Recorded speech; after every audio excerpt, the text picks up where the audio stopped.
Znajdujemy się w centrum Krakowa, w klasztorze sióstr Bernardynek przy ulicy Poselskiej. Historia tego miejsca to kronika głębokiej wiary i determinacji, które pozwoliły przezwyciężyć dziejowe przeciwności. Początki naszej wspólnoty wiążą się z osobą matki Teresy Zadzik, która pierwotnie była przełożoną w klasztorze świętej Agnieszki na Stradomiu. Jednak bliskość Wisły, która niosła ze sobą niszczycielskie powodzie, często zmuszała siostry do opuszczania murów zakonnych. Pragnąc zapewnić wspólnocie warunki do kontemplacji, matka Teresa podjęła decyzję o przeniesieniu klasztoru w bezpieczne miejsce, w granice ówczesnego miasta Krakowa. Przedsięwzięcie zyskało wsparcie jej rodzonego brata, biskupa krakowskiego Jakuba Zadzika. I tak 11 sierpnia 1646 roku grupa 6 sióstr uroczyście objęła nową siedzibę przy ulicy Poselskiej, zaadaptowaną z dawnych dworków szlacheckich.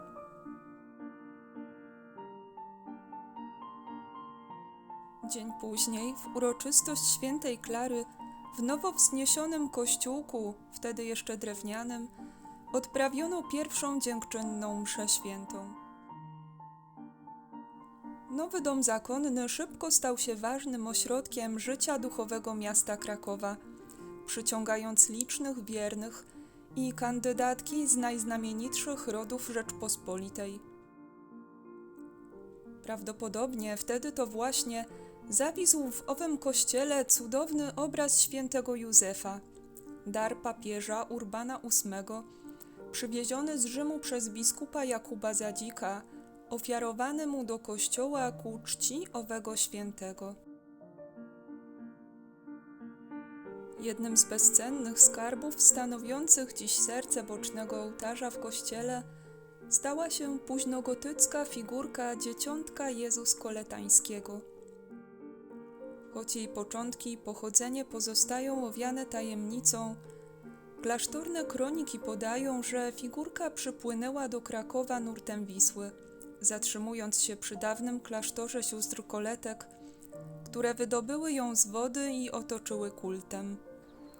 Z jej historią wiążą się niezwykłe, burzliwe wydarzenia. Gdy w 1655 roku Szwedzi najechali na Kraków i zniszczyli klasztor Koletek, zakonnice musiały uciekać. Pozostawioną na pastwę losu figurkę przed zniszczeniem ocalił jeden z pracowników, szklarz. Odkupił ją od szwedzkich żołnierzy. Mężczyzna przyniósł dzieciątko na ulicę Poselską i sprzedał Bernardynkom, które przyjęły ją z wielką radością. Po zakończeniu walk Koletki powróciły do miasta i upomniały się o swój skarb. Kiedy Bernardynki wzbraniały się przed oddaniem figurki, nastąpiła Boża interwencja. Przełożonej oraz 4 siostrom radnym przyśnił się proroczy sen z ostrzeżeniem przed ciężką chorobą. Przestraszone zakonnice już następnego dnia w uroczystej procesji odprowadziły dzieciątko na dawne miejsce. Dopiero w 1823 roku, po kasacie klasztoru Koletek, 2 ostatnie żyjące siostry na stałe przyniosły figurkę do tutejszego kościoła. Dziś otaczają ją liczne wota dziękczynne i spisane świadectwa cudownych uzdrowień. Klasztor wielokrotnie stawiał czoła także innym próbom ogniowym. Kroniki klasztorne podają, że na szczycie płonącego kościoła widziano świętego Józefa z obrazu, który swą laską strącał płomienie i w ten sposób kościół i klasztor zostały ocalone. Kolejny kryzys nadszedł 18 lipca 1850 roku, gdy potężny pożar zniszczył niemal połowę Krakowa i ogarnął zabudowania klasztorne. Trwające wtedy na modlitwie siostry złożyły uroczysty ślub corocznego surowego postu w zamian za ocalenie. ogień w cudowny sposób zatrzymał się na progu chóru zakonnego. Trwające do dziś świadectwo tamtych wydarzeń znane jest jako post ogniowy. Jest nienaruszalną tradycją konwentu.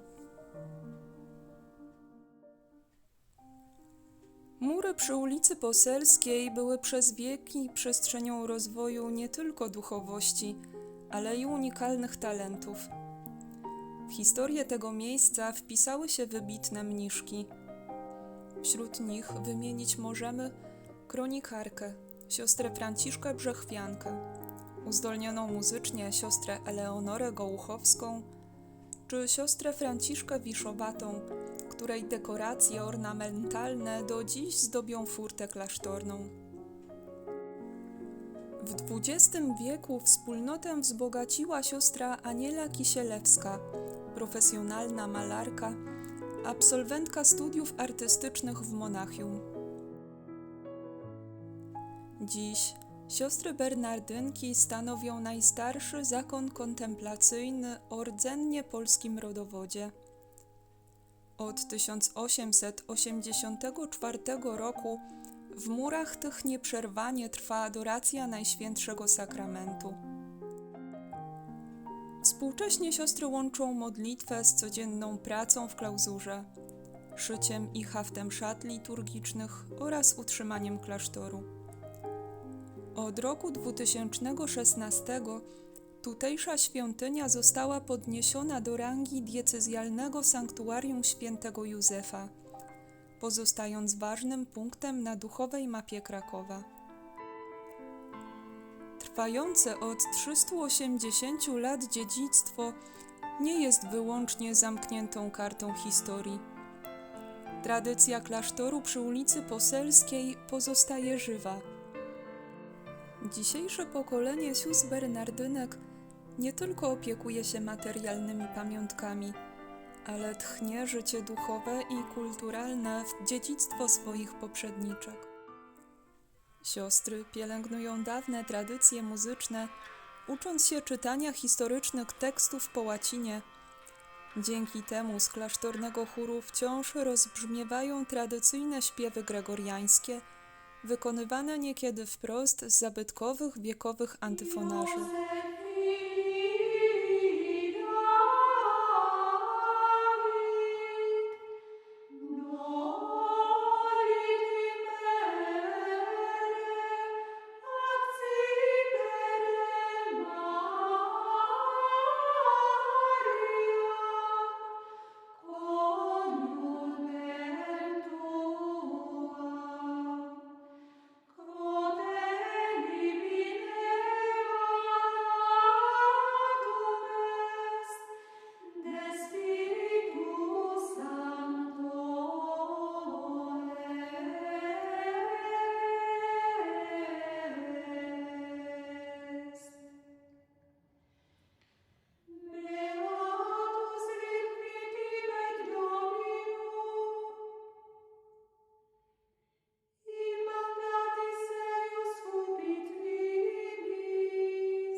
Współczesna wspólnota staje się także strażnikiem pamięci w wymiarze naukowym. Poprzez badanie własnych archiwów, odkrywanie historii zakonu oraz aktywne promowanie tego unikalnego dziedzictwa, siostry budują pomost pomiędzy przeszłością a współczesnością. Dawne źródło, z którego czerpały pokolenia, wciąż bije i karmi kulturę Krakowa. Przekraczając progi sanktuarium przy ulicy Poselskiej, wkraczamy w przestrzeń, gdzie milczenie mówi głośniej niż zgiełk ulic. Dzieciątko koletańskie i święty Józef są dla nas mocą, która nigdy nie zawodzi. Trwające od 4 wieków dziedzictwo uczy, że najgłębszy sens ludzkiego istnienia odkrywa się w stałej wierności i w bezinteresownym darze z samego siebie, który trwa niezmiennie, mimo upływu wieków.